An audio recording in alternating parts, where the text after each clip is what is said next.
this is Munson with Munson Music, and we're going to talk about how you play a song called What I Got by Sublime.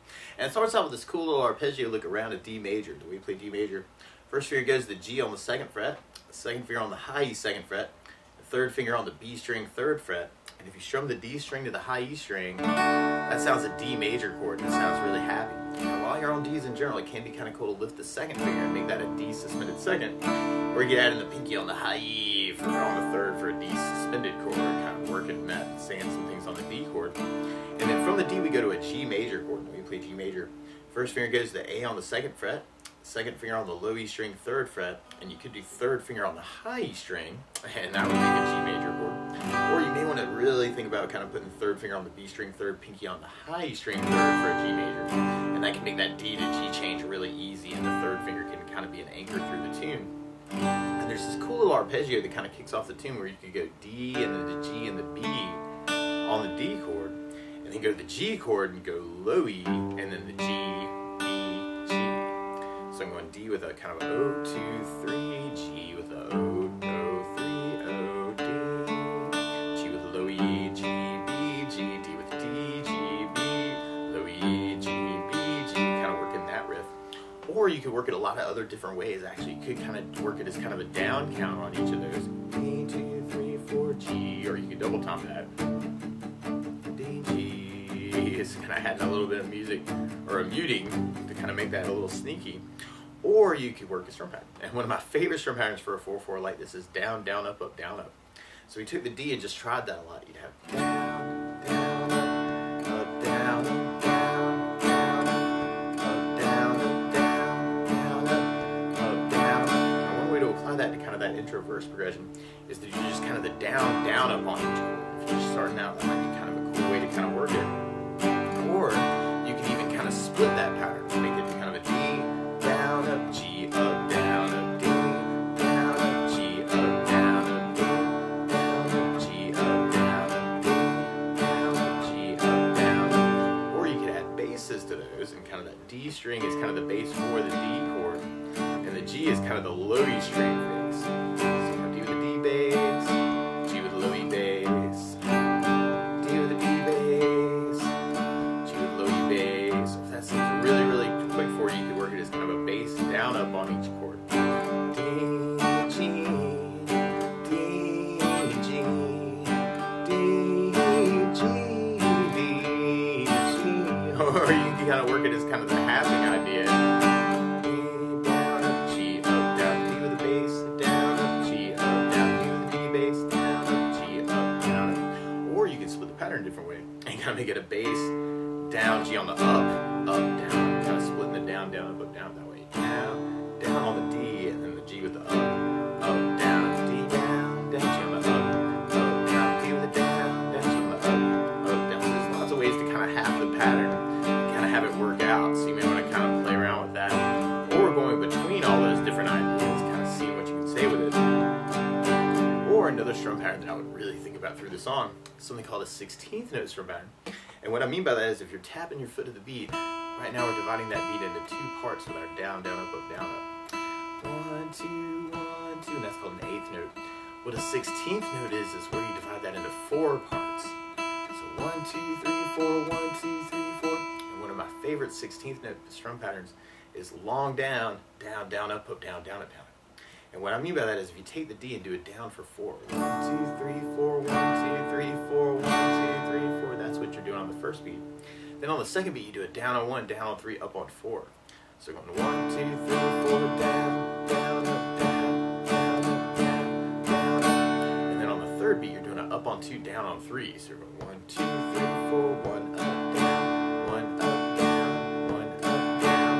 And then on the last beat, you're going down, up, down, up, right along with the 1, 2, 3, 4. So down, up, 1, 2, 3, 4, down, up, down, up, down, up, down. So all together, you got down, down, down, up, up, down, down, down, down, down, up, up, down, down, up, down, up, down, down, up, up, down, down, up, down, down, up, down, down, up, down.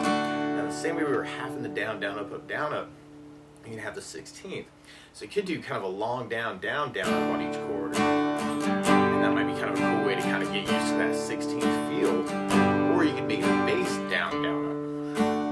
Bass, down, down, up, bass, down, down to the bass, down, down to the D bass, down, down to the B bass. Or you can have the pattern, and this can be really cool. It's kind of down, down, down, up on the G, on the D, and then go to the G for the up, down, down, up.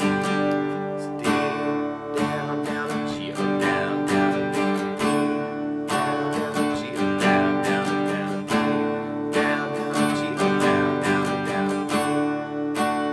Or you can add basses for that. Make the bass down, down, up, G with the up bass, down, up, down, down, G with the bass, down, D, down, down, G with the bass, down. Or you can add extra basses. G with the bass, bass, down, down, G up, bass, down, down, D, G, G.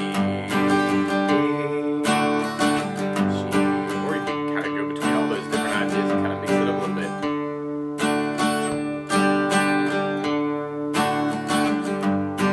So it might be kind of cool to kind of alternate it too.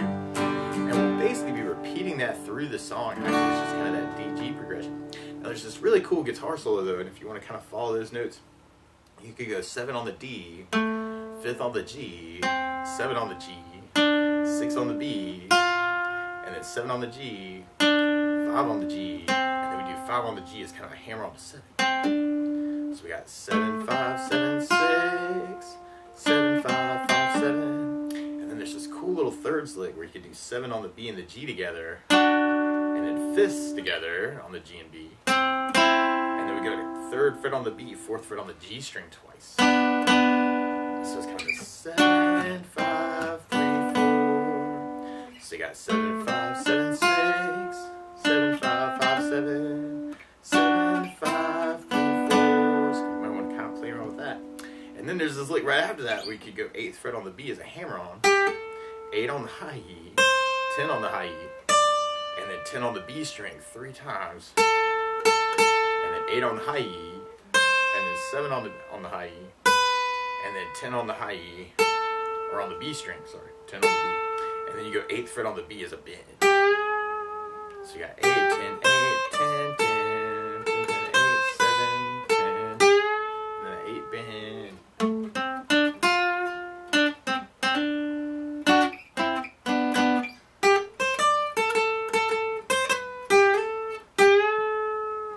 Almost hit that right. Let's see.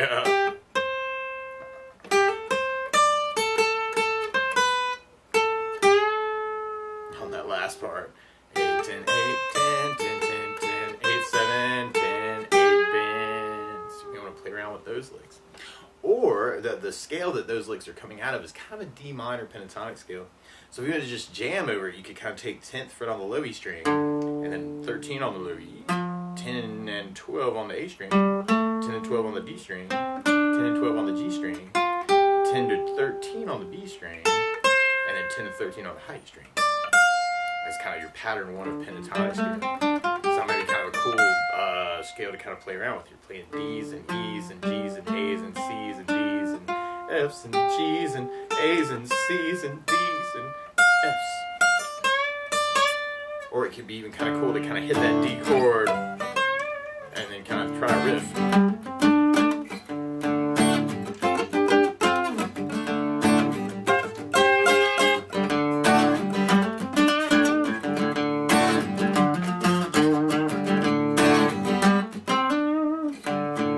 Or you could just jam with the track, right? So that might be kind of a cool thing to kind of play around with too. But that's the basics of how you could strum through and kind of play some lead over What I Got by Sublime. Good luck!